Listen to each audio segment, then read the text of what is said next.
Bayangkan kau tengah gali kubur, tiba-tiba jenazah yang patutnya dikebumikan hidup balik. Bukan cerita dongeng, kejadian ni dah berlaku 3 kali menurut penggali kubur sendiri. Dan lebih menyeramkan, ada juga yang jumpa pakcik misteri berbaju hitam yang rupa-rupanya adalah jenazah itu sendiri. Di sini admin ingin menceritakan 5 kisah penggali kubur paling seram di Malaysia part 4.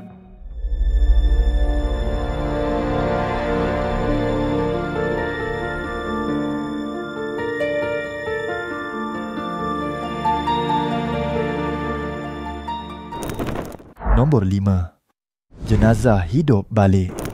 Menurut video TikTok Liana Firial, bayangkan kau tengah gali kubur, tiba-tiba jenazah yang nak dikebumi hidup balik. Bukan sekali, tapi 3 kali dah jadi. Dan ada satu kisah yang paling menyeramkan pernah terjadi. Cerita ni datang dari seorang penggali kubur. Malam tu dia lepak dengan kawan. Tiba-tiba dia menerima satu panggilan telefon. Okey, standby geng. Malam ni nak kena kebumikan jenazah perempuan dalam pukul 11 lebih macam tu. Dia pun terus balik. Kawan-kawan lain dah set up lampu dan mula gali kubur. Tapi jam 9.23 malam itu, mesej masuk dalam grup geng malam ni tak jadi kebumikan sebab jenazah hidup balik. Semua terdiam. Menurut dia, ini kali ketiga kejadian macam ni berlaku. So jam 9.23 PM macam tu, member dia info balik dekat dalam grup. Dia kata, "Geng, malam ni tak jadi kebumikan, jenazah hidup balik." Yang paling seram, kisah mat rempit bernama Din, rakan Aiman. Din kemalangan dan meninggal masa berlumba. 3 hari lepas dikebumi, Mak Din mimpi anaknya menangis, minta tolong dikeluarkan dari kubur. Orang kampung ingat mak dia gila, tapi akhirnya kubur digali semula. Mengejutkan, kain kafan Din koyak rabak, badan penuh luka macam dilibas rantai. Rupanya Din masih hidup. Dia koma 3 bulan. Lepas sedar, Aiman tanya, "Apa jadi masa kau dalam kubur?" Din jawab, "Gelap, sempit, panas. Aku dengar suara orang baca tahlil. Tiba-tiba 2 makhluk datang tanya. Mara buka, aku tak boleh jawab. Aku kena libas dengan rantai." Selepas itu, Din berubah jadi taat, tapi cuma sempat hidup 3 tahun sebelum meninggal semula. Lepas tu dia terdengar sayup-sayup je bacaan tahlil dekat sekeliling dia, tapi dia tak nampak apa. Dan dia dengar tapak kaki jemaah lelaki yang dah nak keluar daripada kubur tersebut. Tiba-tiba ada satu bunyi rantai yang kena seret. Nombor 4. Liang lahat berpuaka. Menerusi YouTube Anas Rahmat, Abang Fadil, seorang penggali kubur, pernah mengalami satu kejadian seram sebelum musim pandemik. Waktu tu dia dapat panggilan ada jenazah yang perlu dikebumikan selepas Zohor. Anak saudaranya Aziz, 17 tahun kebetulan, tengah bercuti sekolah dan tinggal di rumahnya. Jadi Abang Fadil ajak Aziz ikut sekali menggali kubur. Nak dijadikan cerita, ada satu pagi tu, Abang Fadil ni dapat satu panggilan yang mengatakan ada jenazah yang nak dikebumikan selepas Zohor. Johan dan Wan, 2 lagi rakannya, turut dipanggil membantu. Pagi tu Abang Fadil dan Aziz sampai awal di tanah perkuburan. Tidak lama selepas itu muncul Wan dan Johan. Sambil menggali, Abang Fadil minta Wan pergi beli makanan. Tinggallah Aziz, Johan dan Abang Fadil menyambung kerja menggali. Tiba-tiba Aziz menjerit seekor ular hitam menyusul keluar dari celah tanah. Dengan pantas Aziz hayun cangkul, "Hah, jangan berani nak takutkan aku," katanya sambil membuang ular itu keluar. Tapi belum sempat reda, Aziz sekali lagi menjerit ketakutan. Kenapa banyak sangat ular ni? Tanya cemas. Johan pelik sebab dia tak nampak apa-apa pun dalam liang lahat. Tengah-tengah si Aziz ni menyangkul dalam liang lahat tu, tiba-tiba keluar seekor ular warna hitam daripada celah tanah-tanah kubur yang digali tu. So si Aziz ni pun terkejut lah kan. Hanya Aziz seorang yang nampak semua tu.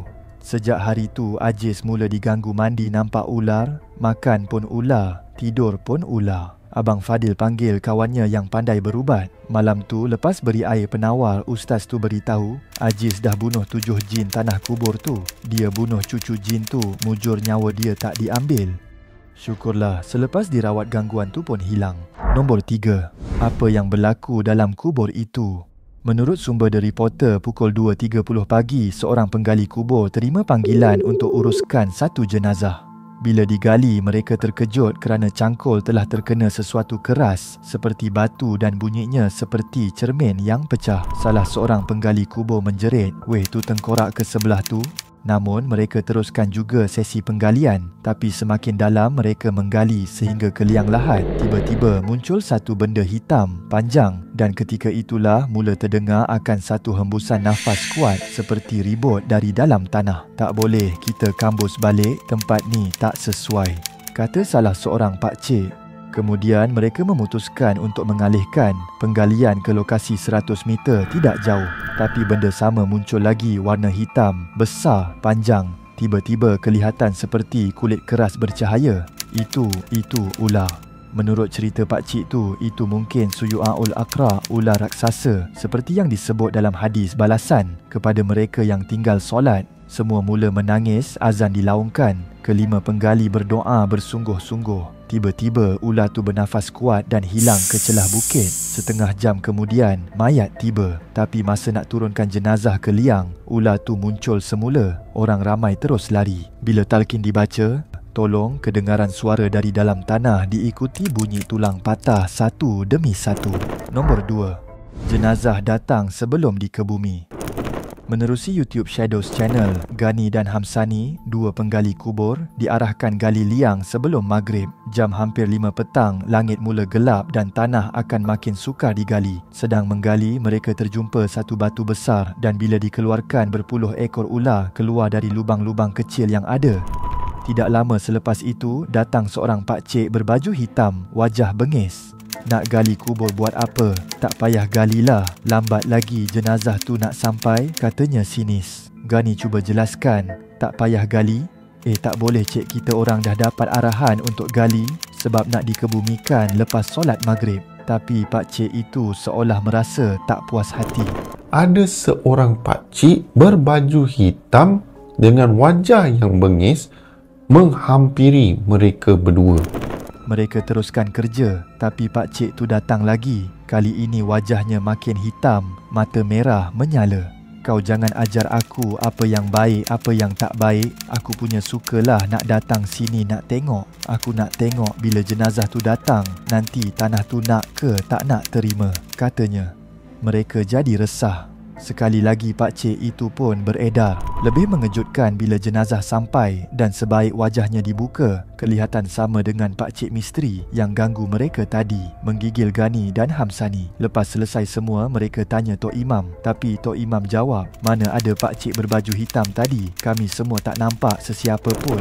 Sebab jenazah yang disambutkan tadi untuk dimasukkan ke liang lahat, tak lain dan tak bukan adalah pakcik yang sama yang mengganggu dorang sepanjang dorang menggali kubur. Jadi apa sebenarnya yang mereka jumpa? Roh tak tenang atau amaran dari alam gaib? Nombor 1. Angin jeritan dari kubur sebelah. Menurut YouTube majalah keluarga Pak Samsudin, seorang penggali kubur berusia 68 tahun dan dia sudah lebih 16 tahun menggali liang lahat. Menurut Pak Samsudin, kerja ni nampak biasa, tapi sebenarnya pelbagai cabaran, ujian dan kadang-kadang gangguan yang terpaksa dia hadapi sebagai seorang penggali kubur. Saya pernah kena gali masa hujan lebat tak berhenti dari pagi sampai ke petang.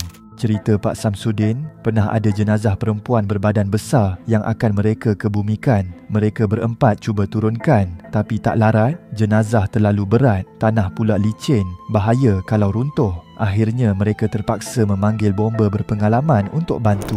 Bila kami menerima jenazah seperempuan yang oversize, besar. Bila oversize ni, kami di lubang tu, yang lahat 4 orang, tak mampu untuk menurunkan. Itu belum lagi kisah yang paling menyayat hati. Pernah juga Pak Samsudin kena gali kubur besar sebab ada kes satu keluarga yang maut rentung dalam kebakaran. 3 jenazah serentak dikebumikan dalam satu liang. Rumah mereka tinggal abu. Masa tu suasana jadi sangat pilu. Ramai yang menangis waktu tengok jenazah dikebumikan sekali. Tapi yang paling misteri bila dia tersilap gali sampai terlanggar kubur lama. Tiba-tiba angin kuat datang macam menjerit, katanya. Pak Samsudin terus berhenti istighfar berkali-kali, tapi katanya itu semua dah biasa. Kerja ni fardu kifayah, seram tu adat, tapi pahala tu yang kekal, katanya sambil tersenyum.